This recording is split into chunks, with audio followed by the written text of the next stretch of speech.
सबको उसी तराजू में तौलिए जिसमें तुम खुद को तोलते हो। फिर देखना, लोग इतने भी बुरे नहीं हैं जितना हम समझते हैं। आज बात करेंगे इरफान खान की ज़िंदगी से जुड़ी कुछ बातों के बारे में। तो इरफान खान का जन्म हुआ 7 जनवरी 1967 राजस्थान के शहर जयपुर में। एक साधारण सा पठान परिवार था और इनके फादर का अपना ही छोटा सा कारोबार था टायर का, और इनका पूरा नाम था साहबजादे इरफान अली खान, जो बड़े होकर इन्होंने बाद में खुद ही इस नाम को छोटा कर दिया। इनको लगता था कि बहुत बड़ा नाम है, प्रोनाउंसिएशन में परेशानी आती है। स्कूल वगैरह में यही पूरा नाम लिखा गया था, लेकिन बाद में इन्होंने इस नाम को छोटा कर दिया खुद से ही।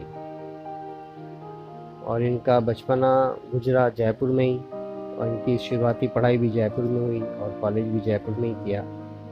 इरफान खान को बचपन में क्रिकेट का शौक़ भी रहा, जो आगे चलकर इनके एक दोस्त सतीश शर्मा के साथ नेशनल लेवल की क्रिकेट एकेडमी में सिलेक्शन भी हुआ, लेकिन वो उसको पूरा नहीं कर सके। इसके लिए दो बातें सामने आती है कि क्यों नहीं पूरा कर सके। एक तो ये कि घर की आर्थिक हालत फाइनेंशियल कंडीशन सही नहीं थी, और दूसरा पॉइंट ये आता है कि इरफान खान के माता और पिता वो चाहते थे कि इरफान खान प्रोफेसर बने, लेक्चरर बने और खेल कूद में ध्यान ना दे, और शायद यही वजह थी कि इरफान खान का क्रिकेट छूट गया।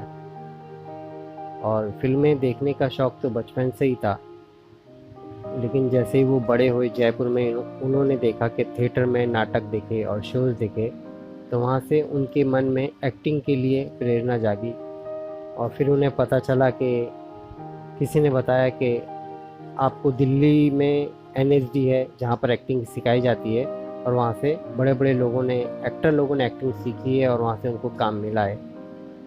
तब फिर उनके मन में जागा कि मुझे अभी NSD जाना है और एक्टिंग सीखना है।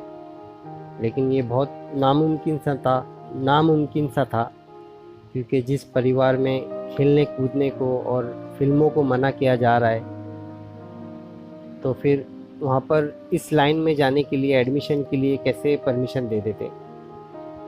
तो उन्हें शुरुआत में मना ही किया गया, लेकिन वो एक दिन अपनी मदर को लेकर NSD चले गए। और जब वो वहाँ पहुँचे तो वहाँ पर तो बिल्कुल कॉलेज की तरह माहौल था, कि जैसे मतलब स्टूडेंट्स कॉपी बुक लेकर जाते हैं, क्लास अटेंड करते हैं, चलते फिरते रहते हैं, तो बिल्कुल कॉलेज ही लगा। और इरफान खान ने अपनी मदर को बताया कि मैं एक्टर नहीं बनूंगा, मैं वहाँ पर पढ़ाई लिखाई करने के बाद मैं प्रोफेसर ही बनूंगा और वहीं पे पढ़ाऊंगा लोगों को। और जब उनकी मदर ने वहाँ का सब एटमॉस्फेयर देखा तो वो एकदम एग्री हो गए, और फिर घर पे आके उनको परमिशन दे दी, और शायद उनके फादर को भी उन्होंने कन्विंस कर दिया। और इस तरह शुरू हुआ इरफान खान का NSD national school of drama का सफ़र। लेकिन दुर्भाग्य वाली बात ये रही कि NSD के एजुकेशन के दौरान ही इरफान खान के फादर का इंतकाल हो गया। लेकिन इनके परिवार ने इनकी पढ़ाई को छोड़ने नहीं दिया और कहा कि तुम कंटिन्यू करो। ये घर के सबसे बड़े बेटे थे, और जब इन्होंने 84 में पढ़ाई कंप्लीट करी तो इनके घर पर घर की जिम्मेदारियों का भी बोझ था, तो ये मुंबई शहर आ गए पढ़ाई कंप्लीट करने के बाद 84 में। तो इतनी जल्दी फिल्मों में काम मिल जाए इतना आसान तो नहीं है, तो इन्होंने शुरुआत में मुंबई शहर में AC रिपेयरिंग मैन का काम भी किया एक कंपनी में, और उस कंपनी के द्वारा इनको इनके फेवरेट राजेश खन्ना के घर पर जाकर AC रिपेयरिंग करने का मौका भी मिला। और अब ये AC रिपेयरिंग वाली बात में कितनी सच्चाई है मुझे नहीं पता, लेकिन एक ऑथेंटिक सोर्स से मिला है तो सही ही होगा, मुझे उम्मीद है। तो इरफान खान जानते थे कि फिल्मों में काम मिलना आसान नहीं है, इसलिए उन्होंने TV सीरियल से ही काम करना शुरू कर दिया, और उन्होंने 10 से 12 साल TV इंडस्ट्री में काम किया। और इसके बाद इन्हें सबसे पहला ब्रेक मिला फिल्म सलाम बॉम्बे में, जिसमें 1 मिनट का भी रोल नहीं था, लेकिन ये इनकी शुरुआत हुई थी। और उसके बाद वो आगे बढ़ते ही गए। फिर बॉलीवुड में ही नहीं बल्कि हॉलीवुड की भी बहुत सारी फिल्मों में काम किया उन्होंने, और उनकी एक्टिंग का नाम हुआ। और यहाँ तक कि उनके शहर राजस्थान में उन्हें ब्रांड एम्बेसडर बनाया गया स्टेट गवर्नमेंट ऑफ राजस्थान की तरफ से, रिसर्जेंट ऑफ राजस्थान का। इरफान खान की सबसे ज़्यादा कमाई करने वाली फिल्म थी हिंदी मीडियम, जिसने तकरीबन वर्ल्ड वाइड 662 करोड़ रुपए का बिजनेस किया। और उसी की सीक्वल में आने वाली दूसरी फिल्म अंग्रेज़ी मीडियम, ये इनकी आखिरी फिल्म साबित हुई। इरफान खान को कैंसर 2018 में पता चला था और उसके बाद वो इंग्लैंड गए थे। तकरीबन 1 साल तक उन्होंने उसका इलाज कराया और बहुत हद तक रिकवर होकर इंडिया आ गए।